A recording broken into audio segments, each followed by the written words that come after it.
Bonsoir à toutes et à tous, ravi de vous retrouver sur la DTV. Voici les titres de ce journal. Le recensement général des entreprises a officiellement démarré ce mercredi. Un projet jugé important par le chef de l'État, Macky Sall, qui permettra d'avoir une idée beaucoup plus précise de la situation économique du pays. Le front syndical autonome très remonté contre le ministre du Travail. Sidi Ndiaye et compagnie accusent Mansour Sy d'avoir distribué d'une manière peu claire les 300 millions de francs CFA alloués aux syndicats. Ils exigent des explications et se disent prêts à tout pour entrer dans leurs droits. Grève du syndicat national des transporteurs du Sénégal le 17 août prochain. Ils réclament de meilleures conditions de travail et exigent une gestion plus réglementée de la gare des Beaux Maraîchers de Pikine. Ils sont nombreux à rentabiliser leurs vacances scolaires durant l'été. Ces élèves qui migrent vers les villes pour exercer de petits métiers, une manière d'aider les parents à financer la prochaine rentrée des classes. Voici pour les titres, tout de suite le développement.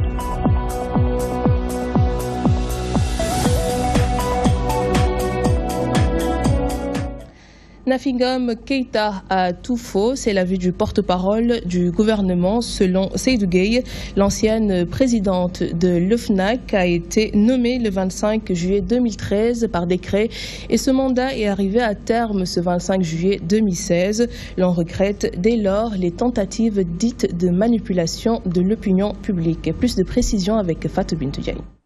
Le porte-parole du gouvernement clôt le débat. Le mandat de Nafingom Keïta est bel et bien arrivé à terme. Ce mandat étant arrivé à terme, précisément le 25 juillet 2016, jour pour jour, le chef de l'État, toujours selon son pouvoir discrétionnaire que lui confère la Constitution, a pris la décision souveraine par décret 2016-1025 du 27 juillet d'accorder sa confiance à la magistrate Seynabou Ndiaye Diakhaté. L'ancienne présidente de l'OFNAC a violé les lois et règlements qui régissent sa profession, selon le porte-parole du gouvernement, car elle a été tenue au respect du secret professionnel. Au-delà de l'obligation de réserve qui pèse sur tout fonctionnaire, la loi 2012-30 du 28 décembre 2012 portant création de l'Office national de lutte contre la fraude et la corruption OFNAC astreint les membres au respect du secret professionnel et des délibérations. C'est aussi le cas de Ousmane Sonko du PASTEF. L'inspecteur des impôts et domaines a été suspendu pour manquement à ce principe sacro-saint. La position du gouvernement est très claire. C'est une disposition d'ordre public que de respecter l'obligation de réserve pour tout fonctionnaire, que de respecter le secret professionnel et le secret des délibérations quand la loi le dit expressément. La saisine de la Cour suprême annoncée par Nafingom Keïta est tout à fait normale. C'est du moins l'avis de Seydou Gueye. Ceci confirme que le Sénégal est en état de droit. L'Agence nationale de la statistique et de la démographie a procédé au lancement officiel du recensement général des entreprises. Le chef de l'État est revenu sur l'importance d'un tel projet. Le directeur général de l'ANSD tire un bilan plutôt satisfaisant de la première phase. Codé Ndiaye. Permettre une meilleure prise de décision dans la mise en œuvre des politiques publiques et la réactualisation des bases de calcul du PIB, telles sont les préoccupations de l'Agence nationale de la statistique et de la démographie à travers le recensement général des entreprises. Le chef de l'État revient sur l'importance d'un tel projet. En l'état actuel de notre système d'information statistique, le recensement général des entreprises est une opération structurante, parce qu'un système d'information statistique performant constitue une base fiable sur laquelle on peut bâtir des politiques publiques qui sont dûment renseignées. Nous sommes 14 millions, il n'y a pas de famine, Dieu soit loué dans ce pays. Donc il y a d'autres leviers, il y a d'autres emplois qui participent au quotidien à assurer la dépense quotidienne dans les familles et dans les foyers. Le directeur général de l'ANSD, Ababakar Sadir Bey, tire un bilan satisfaisant de la première phase et se projette déjà sur les perspectives. Le président a lancé officiellement le RGE qui va continuer dans ces deux autres volets le volet agricole qui consiste à recenser les exploitations agricoles, l'horticulture, l'élevage, mais aussi la pêche. Et nous démarrons cette semaine l'enquête nationale sur les unités de production informelles.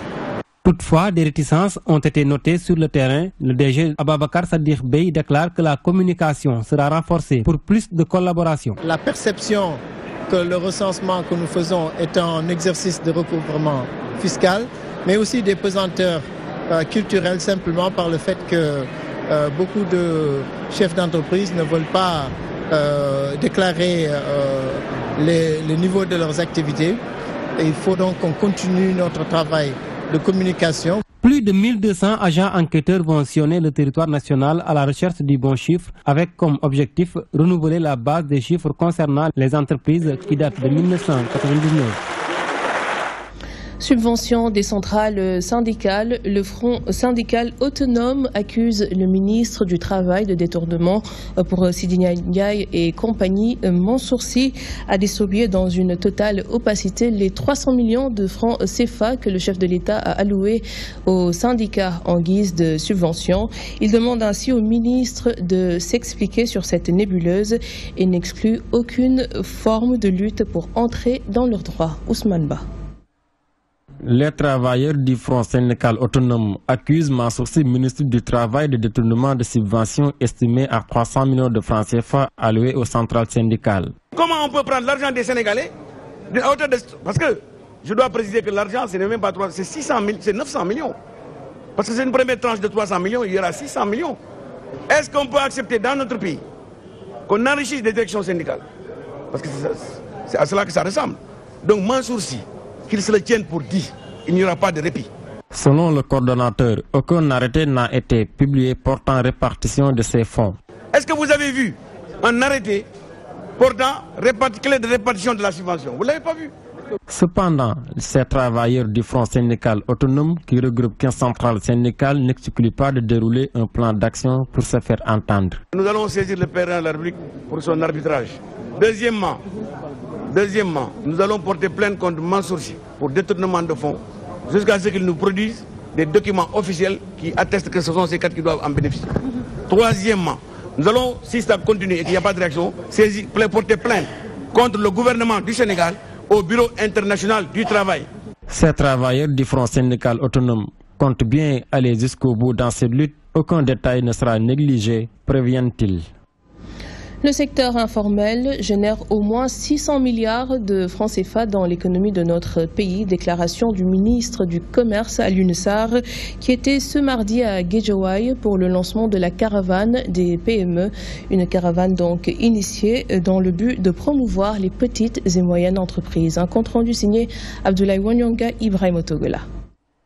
L'objectif de cette caravane est de promouvoir les petites et moyennes entreprises car le secteur informel génère un chiffre qui s'élève à hauteur de 600 millions de nos francs, d'où l'importance de cette caravane de sensibilisation sur les PME, selon le ministre en charge du commerce. Le secteur informel injecte 600 milliards de salaires par an dans l'économie et fait travailler plus de 2,2 millions de personnes au Sénégal. Donc c'est un secteur extrêmement important, mais qui a besoin de soutien, qui a besoin d'accompagnement, et c'est cela que nous faisons aujourd'hui à travers cette caravane. Les petites et moyennes entreprises constituent un véritable facteur de développement de croissance économique. Toutefois, leurs acteurs ont besoin d'un accompagnement sur tous les plans pour le développement de leur secteur d'activité. Nous leur disons simplement que vous avez le fonds GIP, vous avez le fonds 6, mais nous avons également les structures bancaires aujourd'hui qui ont des services extrêmement dynamiques destinés justement à ces femmes, à ces jeunes entrepreneurs dans l'artisanat, dans l'horticulture, dans les services, dans la culture, etc. Donc il faut simplement, ils ont besoin de connaissances, ils ont besoin de formation pour pouvoir accéder justement à ces services qui sont aujourd'hui disponibles. Venue assister à cette rencontre, la présidente du Haut Conseil du dialogue social appelle les populations à mieux s'approprier des PME pour une mise en œuvre effective du plan Sénégal émergent. Le dialogue social, ça se fait avec les populations. Le dialogue social, ça se fait avec le gouvernement. Le dialogue social, c'est également avec les mandants travailleurs. Et c'est ce que nous voulons faire ici à Guédiawaye. La croissance économique d'un pays passe par le développement du secteur informel qui représente 90% des entreprises sénégalaises, Conscient de cela, le gouvernement a décidé de conférer aux PME une place prépondérante dans les stratégies et politiques de développement économique du pays. Transformation des produits halieutiques. Les femmes du site de Mbaling, c'est dans la commune de Mbour, ont reçu 20 séchoirs solaires du centre écologique de Thiès. Ce matériel va permettre d'améliorer les conditions de travail, la qualité du poisson traité, mais aussi d'augmenter les revenus. À l'occasion de la cérémonie officielle de réception de ce matériel, les femmes ont brandi leur prix d'encouragement reçu de l'Union européenne en présence des autorités locales. Mamadou Diop. L'amélioration de leurs conditions de travail et l'augmentation de la qualité du produit transformé, c'est en tout cas la démarche quotidienne des responsables du site de transformation des produits halieutiques de Mbaling dans la commune de Mbour. C'est d'ailleurs la raison de l'installation de 20 nouveaux séchoirs sur le site. Donc l'histoire remonte en 2007, lorsque nous avons eu l'idée de mettre en place un séchoir solaire à poissons. Donc nous avons eu à travailler avec le GIE Bokligé Mbaling et d'autres partenaires par rapport à cette technologie-là que vous voyez au niveau du site de Mbaling. Donc c'est en 2014 que nous avons finalisé ce séchoir-là, que nous avons dû exposer. Nous avons inauguré en 2014 et nous avons par la suite mis en place un projet d'installation de 20 séchoirs de ce type-là au niveau du site de Mali. À l'occasion de la réception de ces clés de séchage, les techniciens ont fait savoir que les séchoirs vont considérablement augmenter le revenu des femmes, diminuer la durée de séchage, mais surtout augmenter la qualité du produit. C'est-à-dire c'est de lutter déjà contre l'instabilité, l'hygiène, le manque d'hygiène au niveau de la transformation des produits halieutiques, d'accélérer le processus de transformation, c'est-à-dire le processus de séchage, et du coup aussi augmenter le revenu des femmes qui s'activent au niveau de cette activité-là.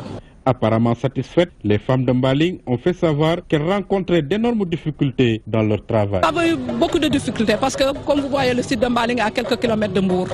Et nous habitons tous à Mbour. Nous travaillons jour et nuit ici. Qu'il pleut, qu'il vente, nous venons chaque jour travailler ici. Et quelquefois, c'est à notre propre initiative et avec des partenaires peut-être que nous essayons d'améliorer les conditions de travail. Devant le maire de Mbour, les femmes transformatrices disent avoir reçu prime d'encouragement de l'Union européenne. Et ceci dans le cadre des initiatives prises dans la transformation des produits halieutiques. Le ministère de la Santé et de l'Action sociale en partenariat avec la coopération japonaise, la JICA, a initié ce matin à Dakar un atelier rencontre qui va permettre aux 5 pays participants d'avoir une bonne formation en maintenance hospitalière. Ce projet s'inscrit dans le cadre du renforcement des capacités techniques en entretien des équipements biomédicaux en faveur des pays francophones.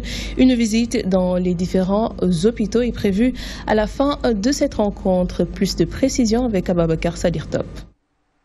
Sensibiliser les directeurs d'hôpitaux pour une meilleure maintenance hospitalière, tel est l'objectif de cette rencontre. Le Sénégal a accueilli 5 pays francophones d'Afrique pour un renforcement des capacités techniques en entretien biométrique.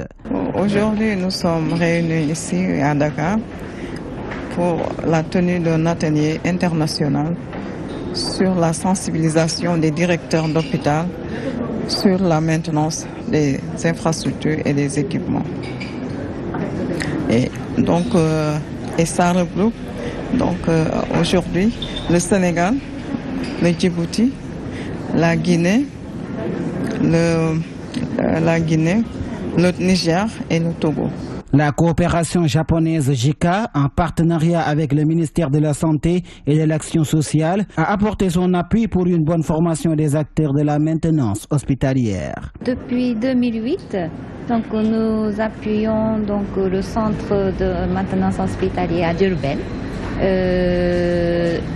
À travers l'organisation cette formation destinée aux techniciens de maintenance hospitalière. La santé, c'est vraiment le développement de la base. Bien sûr, l'éducation est aussi à la base, mais aussi les personnes n'est pas saines, n'est pas en bonne santé, ils ne peuvent pas étudier. À la fin de cet atelier, le but recherché est d'adapter l'environnement sanitaire à la maintenance biométrique, de renforcer la capacité technique des techniciens formés en entretien des équipements biomédicaux. Une somme d'1 milliard de francs CFA sera injectée chaque année pour faciliter aux populations l'accès aux soins de santé de qualité. Le ministère de la Santé et de l'Action sociale, à travers le programme YEXINA, va approvisionner plus de 1200 structures hospitalières en médicaments. Ainsi, 118 produits seront disponibles sur l'ensemble du territoire national d'ici janvier 2017. Adjara Sissé. Financé à hauteur d'environ 1 milliard de francs par an, le programme YEXINA du ministère de la Santé et de l'Action sociale, en partenariat avec le secteur privé, vise à faciliter l'accès aux 1247 postes de santé que compte le Sénégal, mais aussi aux médicaments de qualité et en quantité suffisante. YEXINA et YEXINA va prendre en charge tous ces médicaments qui sont prévus, qui étaient dans le traitement des maladies à soins coûteux et vont pouvoir être désormais disponibles, évidemment, en tenant compte, c'est important qu'on le dise, en tenant compte du niveau de la pyramide sanitaire. Il n'est pas question non plus que certains médicaments, certaines molécules qui sont destinées aux hôpitaux se retrouvent au niveau des postes de santé. Cible principale, les districts de santé.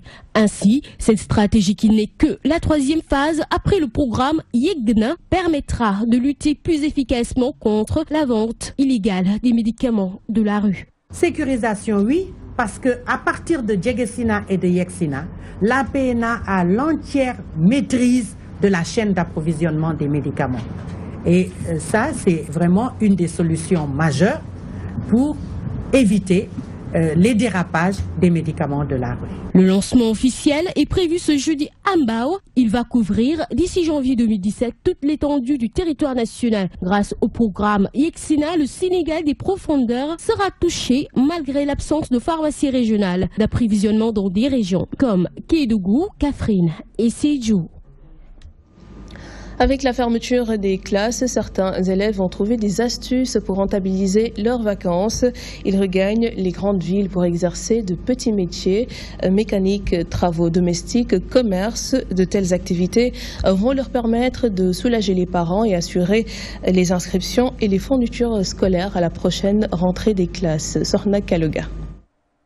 Courageux et déterminés, ces jeunes écoliers profitent des vacances scolaires pour prendre le chemin des villes à la recherche de travail afin de préparer la prochaine rentrée. Ainsi, ils sont ouverts à toutes sortes de corvées pouvant leur permettre de subvenir à leurs besoins. Cette fille en classe de terminale a quitté son village pour aider ses parents. Je fais ce travail pour préparer mes fournitures parce que je suis en classe de terminale et c'est très cher nos fournitures. Et je veux aussi aider mes parents parce qu'ils n'ont pas assez de moyens. C'est pourquoi je suis là.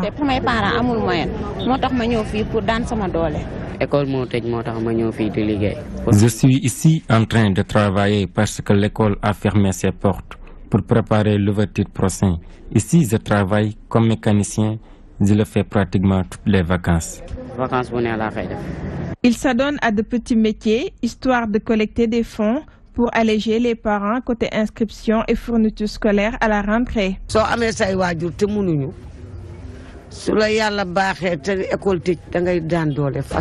Si tu as des parents diminués et que tu as la force de travailler durant les vacances, alors il faut s'y mettre, avoir la volonté pour les aider afin d'acheter toi-même tes propres fournitures et habits durant l'ouverture.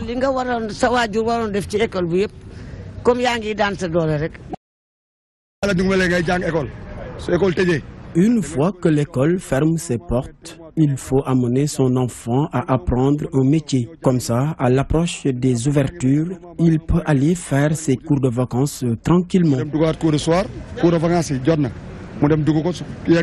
Toutefois, les parents apprécient l'initiative et le dévouement de ces jeunes, différents de leurs camarades qui prennent leurs vacances en jouant nuit et jour. Comment les députés passent-ils leurs vacances? C'est la question que notre reporter a posée aux élus du peuple en vacances parlementaires depuis déjà quelques semaines. À vrai dire, il n'y a pas de répit. Certains d'entre eux confient que ce congé n'existe que de nom car ils sont toujours au service des populations. D'autres laissent entendre qu'ils peuvent à tout moment être convoqués en session extraordinaire comme c'était le cas ce matin. El Haj Moussabey. Le congé est un droit pour tout fonctionnaire. Chez les parlementaires qui y sont déjà, les vacances n'existent que de nom. En réalité, ils sont toujours en activité, soutiennent-ils. Quand nous prenons des vacances, ça veut dire que nous n'avons pas de session ni ordinaire ni extraordinaire, nous n'avons pas de commission, nous ne faisons pas de travaux de commission, nous ne sommes pas à l'Assemblée nationale. Mais ça ne veut pas dire que nous ne continuons pas à travailler. Moi qui vous parle, je viens du Maroc où j'ai fait une semaine. Je ne suis pas parti me réfugier quelque part faire des vacances. J'étais parti, tous les jours j'avais des rendez-vous. Nous sommes toujours sur le terrain des préoccupations des populations. Moi personnellement, je pense que c'est pendant les vacances, pendant en tout cas l'hivernage que nous sommes plus sollicités et que nous sommes plus appelés à être au chevet des populations. Difficile de trouver du répit certes, mais ces derniers comptent bien profiter du peu de temps dont ils disposent avec leurs proches. Le fait de rester avec la famille, avec les petits-enfants, c'est déjà une distraction. Et je rends grâce à Dieu. Cette année aussi, je vais aller au pèlerinage, donc ça va me permettre aussi de me ressourcer. On revient très rarement à la base, donc il faut profiter de ces vacances pour effectivement être avec la famille, être, n'est-ce pas, avec les militants, être avec les populations pour mieux apprendre leurs problèmes. Les députés sont souvent soumis à d'intenses activités pour les 9 mois que dure la session unique. Ils peuvent être convoqués à tout moment durant les 3 mois de vacances dont ils bénéficient, comme c'est le cas avec l'ouverture ce mercredi de la session extraordinaire consacrée aux établissements de santé et la refonte du budget électoral. La saison des pluies bat son plein. Le port vestimentaire change chez les jeunes filles durant cette période marquée par une forte canicule malgré les précipitations enregistrées. Les tenues légères ont la cote. Les types de chaussures à porter aussi changent. Selon les personnes rencontrées par notre reporter, ce qui compte, c'est de pouvoir préserver ses vêtements même en temps de pluie. Adjara Sissé a fait un tour au marché Sandaga pour faire le constat. Voici son reportage. Ils étaient nombreux à rallier la place du souvenir pour fêter encore une fois la reine du basket 2016 au Sénégal, les duchesses, toutes mobilisées avec le président et le directeur général du COUD. Kankou Koulibaly, merci d'avoir accepté de venir jouer au Dakar University Club. Merci également d'avoir mouillé votre maillot sur le terrain. Et merci de nous avoir aidés à reconquérir le titre de champion du Sénégal. Ils ont fait quelque chose de vrai. Nous allons, comme j'ai dit, la première récompense, c'est de les amener en Afrique. La deuxième, c'est nous allons doubler leur prime. L'occasion s'est présentée pour la reine de partager les sentiments qui l'animent. Qu'est-ce que je sens bien, je suis très contente pour organiser cette fête grâce à moi. Je remercie le directeur du COUD. Je remercie le président de la fédération de Babacar. Je remercie tout le monde. Toutefois, le directeur du COUD déplore les violences survenues lors de la Coupe du Maire. Nous leur demandons tout simplement de ne plus répondre à la provocation et d'accepter, comme dans le sport, que les autres aussi aient les projets de nous détrôner. Nous devons être très fair-play en acceptant tout, parce que ce qui s'est passé la fois dernière aussi, je ne pense pas que ce soit l'œuvre de supporters. Je pense que c'était des enjeux qui n'ont rien à voir avec le sport. Ils se sont mêlés à cela et qui ont entraîné cette dérive qu'il faut condamner. Kankou Koulibaly, cette malienne évoluant au Dakar University Club, succède à Ndaysen, qui était la reine en 2014, ce titre n'ayant pas été décerné l'année dernière. Vous l'avez bien sûr compris, c'était un reportage de Adja Antadjian qui revenait sur le sacre de Kankou Koulibaly, couronné reine du basketball 2016. Et puis, les organisations de défense des droits humains demandent aux autorités mauritaniennes de mettre fin à la répression croissante contre les militants anti-esclavagistes. Ils veulent également avoir la possibilité de travailler dans un climat favorable. Donc, ces défenseurs des droits de l'homme concernant le cas de la Sénégalaise Mbayang Diop pense que fustige plutôt donc sa condamnation à mort. Abigail. Les organisations de défense des droits humains demandent aux autorités mauritaniennes de libérer immédiatement les militants anti-esclavagistes en détention. Les raisons avancées, la Mauritanie a adopté une loi qui qualifie l'esclavage de crime contre l'humanité. Malgré que la Mauritanie ait aboli l'esclavage, n'empêche que cela continue de sévir dans ce pays. C'est connu et c'est avéré. Donc nous demandons que les détenus anti-esclavagistes soient libérés. Concernant le cas Mbayang Diop, Aluntine juge qu'elle ne doit pas être condamnée à mort. En Arabie Saoudite, et on le sait très bien, c'est ce qu'on peut considérer comme des formes contemporaines d'esclavage. Et Mbayang est une victime. Mbayang ne doit pas être exécuté. Mbayang est une victime du système. Et les victimes, c'est très clair. Les organisations de défense des droits humains exhortent les autorités mauritaniennes à mettre fin à la répression croissante contre les militants anti-esclavagistes, mais également à veiller à ce que les défenseurs des droits humains puissent faire leur travail dans un climat favorable. Et voilà ce qui met un terme à cette édition. Merci de nous avoir suivis. Très bonne suite des programmes avec la DTV.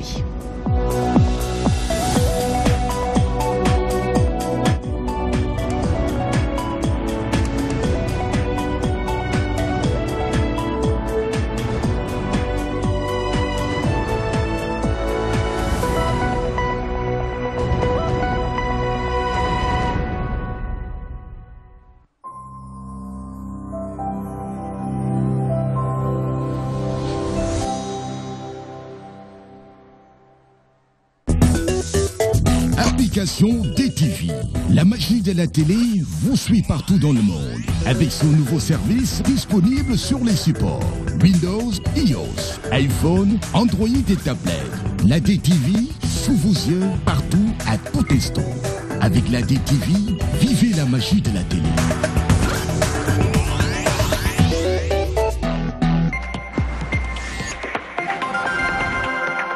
Derrière moi, vous apercevez les installations de la Socosim. Nos tentatives de nous rapprocher pour essayer de vous montrer l'ampleur de la pollution ont été vaines. La brigade de sécurité de l'entreprise a interpellé notre équipe de tournage. Nos images ont été supprimées, ce qui a été fait bien entendu. Mais sachez que la pollution sur place est assez remarquante.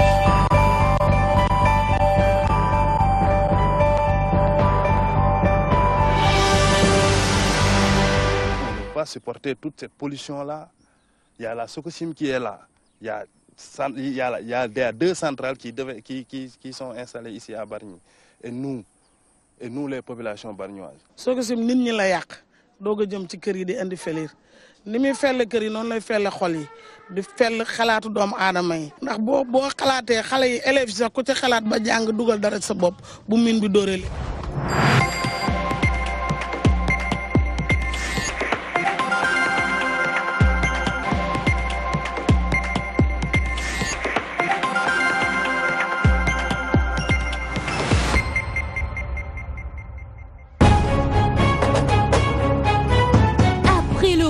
Place aux Jeux Olympiques de Rio. Les Lions du Sénégal, champions d'Afrique, auront fort à faire dans le groupe B. Elles feront face à l'équipe des États-Unis.